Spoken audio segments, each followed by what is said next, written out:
Intel a la pression, c'est donc le géant des semi-conducteurs dont on parle régulièrement, qui a équipé la majorité des PC et dont on parle régulièrement qu'ils sont en mauvaise situation.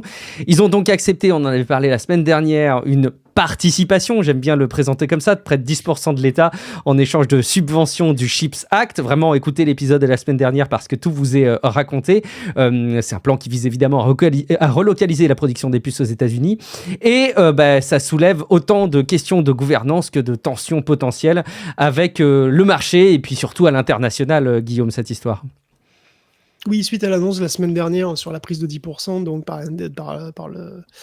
par l'État, après avoir pas du tout menacé son CEO, Intel lui-même inclut dans son rapport, enfin dans un rapport qu'il a publié, tout ce qui pourrait aller mal, à commencer par une dilution des parts existantes pour les actionnaires, vu que les actions ont été vendues à Trump à prix d'amis.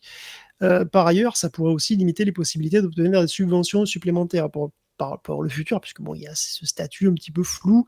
D'ailleurs, ça rajoute de l'incertitude sur les priorités. Si les priorités du gouvernement changent, qu'est-ce qui va se passer, on ne sait pas.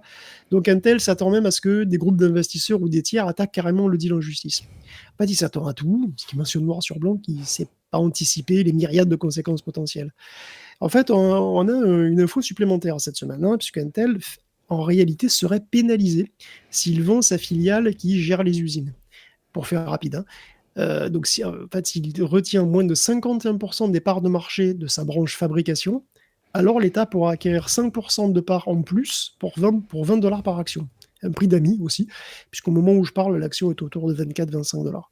Donc le deal tente de les dissuader quelque part aussi de faire ce qui est le souhait de beaucoup d'investisseurs, c'est-à-dire se débarrasser de ce qui rapporte le moins de fric. Du point de vue de l'administration, retenir la production chez Intel, ça se comprend. Mais Intel reste dans une situation financière délicate.